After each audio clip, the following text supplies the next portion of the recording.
Pernah suatu saat Nabi memuji ada seorang nakal itu diterima tobatnya Allah karena di jalan ketemu anjing, kemudian ngasih minum anjing itu dan Allah mengampuni.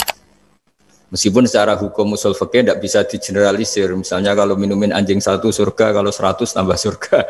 Nanti lupa minumin manusia gara-gara kebanyakan minumin anjing gitu. Tapi apapun itu fakta ada cerita di hadis seperti itu. Kemudian menyangkut komunitas internasional yang beberapa diantaranya tentu beda agama, beda keyakinan. Saya mau membacakan cerita di kitab Ar-Risalah Al-Qushairiyah. Jadi saya hanya membantu referensi-referensi yang diajarkan guru-guru kita.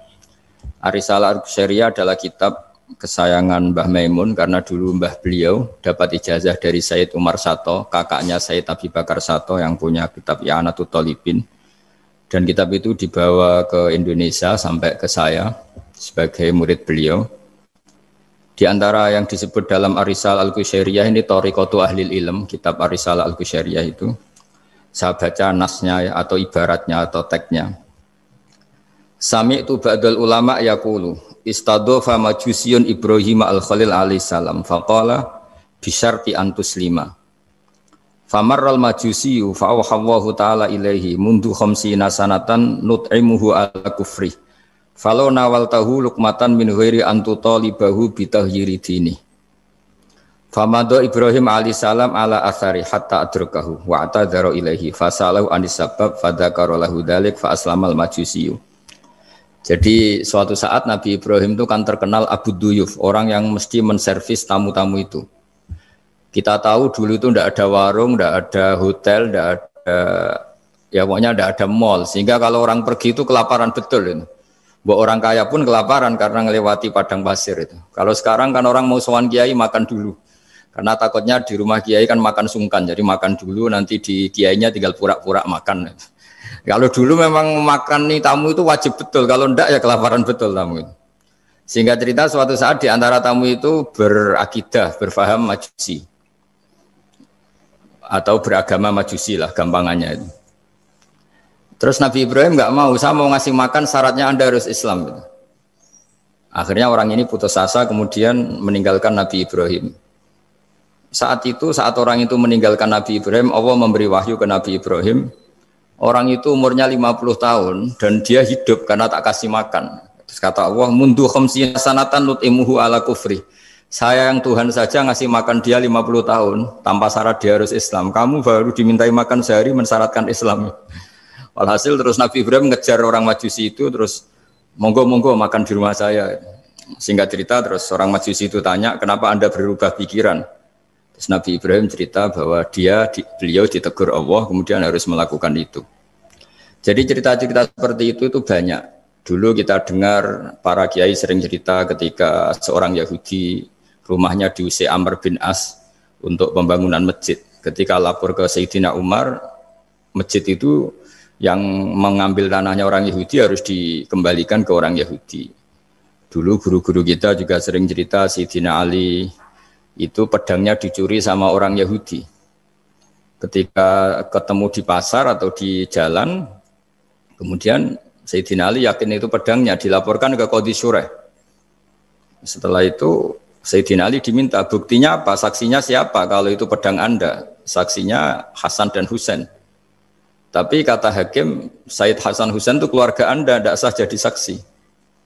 Zaman itu Sayyidina Ali masih berargumentasi, waqad qala Rasulullah sallallahu alaihi wasallam Hasanun wa Husainun sayyida syababi ahlil jannah. Tapi kata Imam Sureh, tetap standar saksi itu tidak boleh dari keluarga. Singkat cerita, qadhinya itu pakai standar hukum usul fikih, al-qaulu qaulu sahibil yad. Yang dibenarkan adalah yang sekarang megang barang itu. Ketika enggak ada saksi, al-musaddaq yang dibenarkan al-qaulu qaulu sahibil yad, yang dibenarkan ya yang megang barang itu. Singkat cerita dimenangkan oleh orang Yahudi tadi. Setelah dimenangkan, Sayyidina Ali agak kecewa, masa seorang Amirul Mukminin sidang di pengadilan negeri kalah.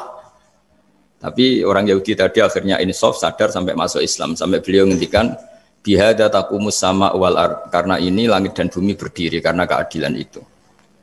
Jadi ini cerita-cerita referensi yang bisa menolong teman-teman siapapun berkomunitas internasional. Karena pikiran saya sederhana ya, al ilmu yurisul ahwal, ilmu itu melahirkan sikap. Jadi kalau kita punya referensi yang cukup tentang toleransi, insya Allah kita hidup di mana saja punya toleransi, karena toleransi itu juga ajaran agama.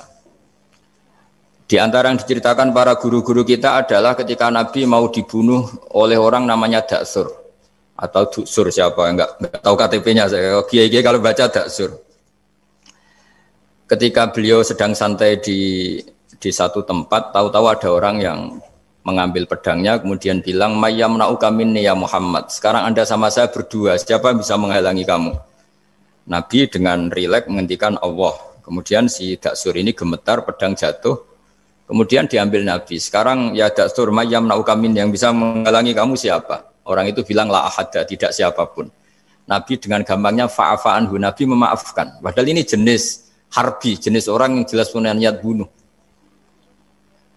Terus artinya kita-kita yang ngaji di pesantren, saya ngaji di Mbah Maimun, punya Bapak Kiai Nur Salim, semuanya ngajarkan bahwa di mana-mana perang kekerasan itu ya karena kita diperangin. Udina lilladzina yuqatalun, karena kita diperangi kita boleh perang. Qatilul ladzina yuqatilunakum. Jadi yang boleh kita perangi ya zaman kayak kita dulu dijajah Belanda, dijajah Jepang zaman itu. Ketika sudah tidak ada penjajahan, ya alasan itu sudah hilang karena mereka tidak merangi kita. Jadi apa ya, perang ya ada konteks rasionalitasnya, damai juga ada konteks rasionalitasnya. Tapi karena kita punya tradisi referensi, teman-teman yang di Jerman tak bantu, tadi ada kitab Arisal Al-Qushairiyah, terus ada beberapa cerita-cerita tadi kayak Daksur. Kalau ayatnya jelas ya, jelas qatilul ladzina yuqatilunakum wa in janahu lisalmi fajnah laha wa tawakkal 'ala Allah. Bahkan seperti yang diceritakan Profesor Quraisy tadi, yang sedang kita benci pun bisa saja suatu saat teman. Dalam surat Mumtahanah itu atau Mumtahinah ada ayat asawwau ayyaj'ala bainakum wa bainal ladzina ataitum minhum mawaddah. Bisa saja orang yang sekarang kamu benci suatu saat kamu cintai. Wallahu qadir, itu Allah Maha Kuasa. Dan tadi saya menambahkan yang dikatakan Profesor Quraisy tentang belajar. Dulu Nabi itu enggak puasa Asyura. Tapi ketika datang ke Medina, orang-orang Yahudi itu puasa Asyura. Coba tanyakan ke mereka, kenapa puasa tanggal 10? Terus mereka menjawab, yaumun najjawahu fi Musa, itu hari yang Allah menyelamatkan Nabi Musa. Terus fa'amara bisyami, kemudian Nabi menyuruh sahabat puasa. Artinya dulu itu segampang itu hidup, itu sesuatu yang baik, apa ya sudah ditiru. Meskipun kita tahu Nabi itu tentu mustaqil bil istihad, Nabi itu orang yang mandiri. Tapi memberi percontohan kita betapa gampangnya kita seperti itu. Dulu ada seorang Yahudiyah meminta sama Sayyidah Aisyah dan dikasih. Ketika dikasih, dia mendoakan semoga kamu Aisyah selamat dari siksa kubur. Zaman itu Sayyidah Aisyah itu belum tahu tentang siksa kubur sehingga beliau engkar, enggak percaya. Tapi setelah Rasulullah datang dan diceritanin Nabi, oh iya siksa kubur itu ada. Dan semenjak itu Nabi selalu isti'adah minta perlindungan dari siksa kubur. Jadi dulu di komunitas-komunitas beda agama suatu yang benar ya dibenarkan. Makanya kaidah umum dalam interaksi antar agama itu la tusaddiquhum wa la tukadzibuhum, ya kamu jangan bilang iya, jangan-jangan enggak, ya jangan bilang tidak, jangan-jangan iya. Jadi aturan ilmunya jelas la tusaddiquhum wa la tukadzibuhum. Ya artinya sesuai referensi ilmu lah kira-kira begitu. Terus yang terakhir, ini saya mohon maaf sama komunitas di Jerman karena saya ini pura-puranya aja sibuk. Karena saya kira ini seberapa jam lagi saya ngajar ini. Nanti kalau saya tidak ngajar di sini yang ngundang agak-agak dosa. Jadi supaya sama-sama tidak dosa, ini saya ya nuruti jenengan. Tapi ya karena saya ngajar ini juga yang datang orang macam-macam. Ada yang Kalimantan, Sumatera mau ngaji di sini. Ini seberapa jam lagi saya ngaji Sahih Muslim. Yang terakhir ini di halaman Kitabu Adabil Ulfa wal Ukhuwah halaman 285 dalam Ihya juz 2. Jadi kitab saya juz 2. Mungkin kalau beda cetakan yang jelas ikut Kitabu Adabil Ulfa wal Ukhuwah. Di sini diterangkan oleh Imam Ghazali dengan beberapa riwayat yang disebut al-jiranu salasatun. Bertetangga itu ada 3. Jarun lahu hakun wahid. Ada tetangga yang punya hanya 1 hak. Wajarun lahu haqqani wajarun lahu salah satu hukukin. Terus beliau cerita yang punya 3 hak itu ya tetangga, ya seagama, ya masih ada hubungan kerabat. Yang punya 2 hak ya tetangga, ya seagama. Terus wa amal ladzi lahu haqqun wahid fal jarul musyrik. Yang punya hak satu itu tetangga yang beda agama. Jadi intinya tetap dikasih hak meskipun beda agama.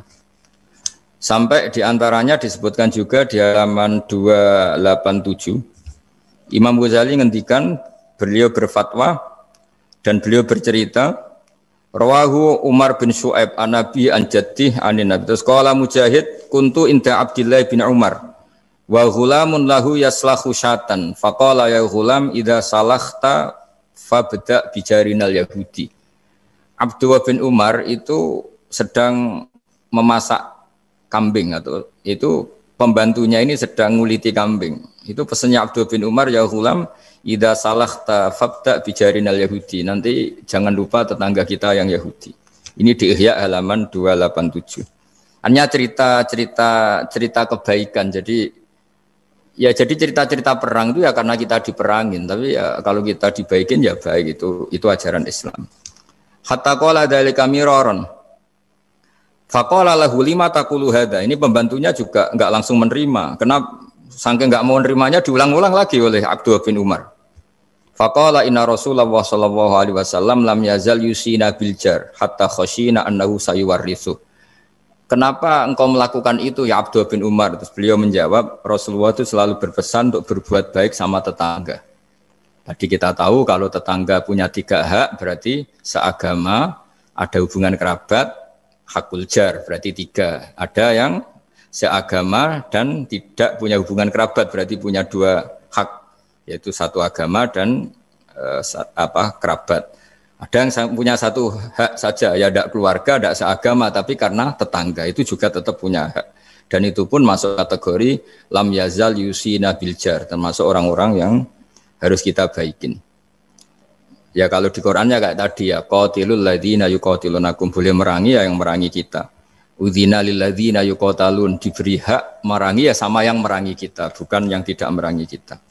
Terus waqala Hisyam, kanal Hasanu la yara ba'san antut imal jarul yahudiyya wan nasraniyya min udkhiyatik. Bahkan sebagian ulama di sini disebut Hasan Basri berpendapat kalau berkorban, kalau punya tetangga Yahudi yang butuh enggak apa-apa dikasih dagingnya. Ini di halaman Ihya 287 juz 2. Jadi dari cerita-cerita itu dan referensi-referensi itu, teman-teman di Jerman enggak usah khawatir lah kalau kiai-kiai kayak kita itu berfatwa enggak boleh berkomunitas internasional nanti takut begini-begini, enggak lah. Kita bacanya ya sama seperti yang dibaca Profesor Kures, sama yang dibaca guru-guru kita. Jadi itu kalau boleh dikatakan sumbangan saya lah, bahwa di kita di pesantren itu ajaran-ajarannya juga seperti itu. Dan tadi beberapa kita saya sebutkan halamannya supaya bisa dicari, supaya tidak kelihatan hoax, juga tidak bikinan saya gitu, supaya jelas itu. Dan saya mohon maaf karena nggak bisa ngikuti sampai selesai, tapi saya ngapresiasi, semoga jadi syawal yang baik, minal aidin wal faizin. Minal aidin artinya kita kembali menjadi ahli surga. Saya termasuk yang sependapat dengan kitab yang saya baca. Dulu kita ini ahli surga karena Nabi Adam lahirnya di surga dan diciptakan di surga. Karena satu kesalahan beliau harus kembali ke bumi. Dan setelah puasa itu selesai dan diterima, kita kembali ke ahli surga lagi. Maksud minal aidin, kita kembali lagi berstatus sebagai ahli apa? Surga. Dan itu dimulai dari saling memaafkan. Karena yang menghalangi masuk surga itu hak adami. Manusia itu kan paling kikir untuk memaafkan orang lain. Padahal kalau hak adami belum selesai itu Allah tidak mau memaafkan. Makanya syaratnya masuk surga harus kita saling memaafkan. Dengan cara seperti itu insya Allah kita minal aidin wal faizin. Jadi mohon maaf, sekali lagi mohon maaf karena saya tidak bisa ngikuti sampai selesai karena saya harus ngaji. Karena bukan apa-apa ya, memang harus. Andaikan sunat itu mungkin saya tinggalkan. Mohon maaf sekali. Wassalamualaikum warahmatullahi wabarakatuh.